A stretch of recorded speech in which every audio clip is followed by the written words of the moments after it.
ველყოფა თქვა პრორუსული ორიენტაციისა წარმოუდგენელი მე ვფიქრობ რომ დაახლოებით ამ მიმართულებას 15-20%-იანი ელექტორატი ყავს და ეყოლება. რუსეთიდან საქართველოში დაბრუნებული უშიშრების ყოფილი მინისტრი პრორუსულ პოლიტიკურ ძალას აყალიბებს. ვალერი ხაბურძანია დღეს პარტიის მიზნებსა და სხვა პარტიებთან თანამშრომლობის პერსპექტივებზე საუბრობს და ამბობს, რომ ქართულ პოლიტიკას პრორუსული ორიენტაციის გარეშე გაუჭირდება.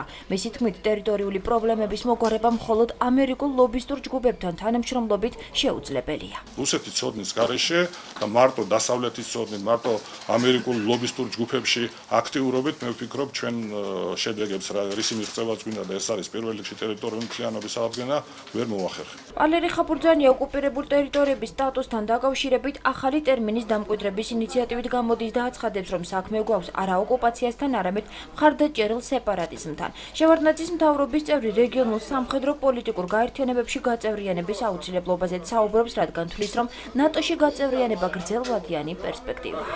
საქმე გვაქვს უფრო კლასიკურად მხარდაჭერილ სეპარატისტთან, ვიდრე კლასიკურ ოკუპაციასთან. აი მე წმინდა როგორც იურისტი განმარტავ ამას და მინდა ეს ტერმინი შემოვიტანო ახალი მხარდაჭერილი სეპარატიზმი, რომელიც ალბათ უფრო ნაკლებად ყურის მომჭრელი იქნება რუსეთისათვისაც, აფხაზებისათვისაც და ოსებისათვისაც და შეიძლება ეს ტერმინი მათთან საუბარში დამკვიდრდეს და მათთან უფრო ადვილად მოგვცეს საუბრის საშუალებას. ჩვენ მხარი უნდა დაუჭიროთ რუსეთს იმისათვის, რომ მან მოახდინოს კავკასიაში სრული კონტროლის განხორციელება, განსაკუთრებით მის ტერიტორიებზე. ეს რა თქმა უნდა რუსეთს მისცემს იმის мотиваციას, რომ შემდგომში ჩვენთან გაუმჯობესოს ურთიერთობები და ეს გაუმჯობესებული ურთიერთობები ჩვენ უნდა გამოვიყენოთ ჩვენი ტერიტორიების აღსადგენად. ოკუპირებული ტერიტორიების სტატუსი ერთ-ერთია იმ საკითხებს შორის, რის გამოც ხაბურძანიასთან ალიანსს გამორიცხავს კახა კუკავა. უშიშრობის ყოფილმა მინისტრმა დღეს თავისუფალი საქართველოს თანამოაზრე პოლიტიკურ ძალად მოიხსენია და განაცხადა, რომ კახა კუკავასთან ისევე შესაძლებელია თანამშრომლობა, როგორც ნინო ბურჯანაძისა და ზურაბ ნოღაიდელის პოლიტიკურ გუნდთან და მინდია გულუას გაერთიანებასთან. კახა კუკავა აცხადებს, რომ მისი პარტია მხარს უჭერს რუსეთთან ურთიერთობების ნორმალიზებას და არა ქვეყანაში რუსული ინტერესების გატარებას. ჩვენ გვაქვს განსხვავებული პოლიტიკური პლატფორმა, ჩვენ არა ვართ პრორუსული პოლიტიკური პარტია და რიგ საკითხებში აგრეთვე რომელიც შეეხება მაგალითად ოკუპაციის სტატუსს ჩვენ არ მიხოჩნია სადავოდის რომ საქართველოს ტერიტორიები ოკუპირებულია და ასე შემდეგ ერთიანი გუნდის შექმნა, ბლოკის შექმნა, რაღაცა გაერთიანებული პარტიის შექმნა არ იგეგმება. რაც შეეხება თანამშრომლობას ბატონ ვალერისთან, ჩვენ თანამშრომლობთ ყველა პოლიტიკურ პარტიასთან თანამშრომლობთ ნაციონალური მოძრაობის გარდა და ასეთ თანამშრომლობას რა თქმა უნდა არც მასთან არ გამოვიწყდა. ტერიტორიების 20%-ის ოკუპაციის ფონზე პოლიტიკური პარტიის მიერ რუსეთზე ორიენტაციის აღებას გაუგებრად მიიჩნევენ ახალი მემარჯვენეები.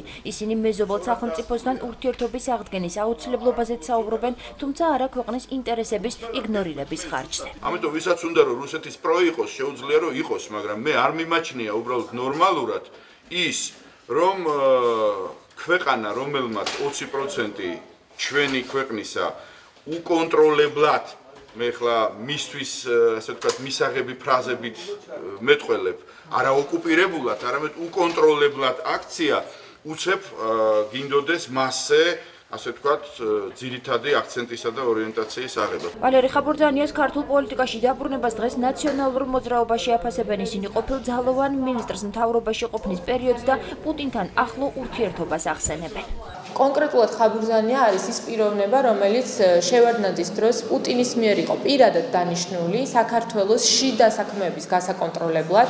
სწორედ მასზე უთხრა პუტინმა მიხეილ სააკაშვილს მათი პირველი შეხვედრის დროს ვარდების რევოლუციის შემდეგ, რომ ხაბურძანია არის კარგი ბიჭი და ის უნდა დარჩეს თანამდებობას თუ კი მასთან თანამშრომლობას გააგრძელებენ სხვა პოლიტიკური პარტიები საქართველოში. ეს ნებისმიერი პოლიტიკური პარტიის მხრიდან იქნება იმის განაცხადი, რომ ისინი აღიარებენ აფხაზეთის და სამაჩაბლოს დამოუკიდებელ სახელმწიფოებრიობას, ეს იქნება იმის განაცხადი, რომ ისინი ამართლებენ ჩვენი მოქალაქეების ეთნიკურ წმენდას მარტო იმიტომ, რომ ისინი იყვნენ ქართველები. ხაბურძანიას გეგმებს არ იცნობენ, შესაბამისად კომენტარისგან თავს იკავებენ მმართველ კოალიციაში. არ ვიცნობ რა გეგმები აქვს მას და მართალ გითხრათ ამ კუთხით რაიმე ინტერესი არ აქვს. ჯერჯერობით უცნობია, როდის მოხდება ოფიციალურად პარტიის დაფუძნება, ასევე არ ხმაურდება მისი დასახელება, თუმცა ცნობილია ის, რომ სახელწოდება აუცილებლად იქნება სიტყვა თერგდალეულები. ახალი პოლიტიკური ძალის ფორმირება სავარაუდოდ ადგილობრივი თვითმმართველობის არჩევნებამდე დასრულდება.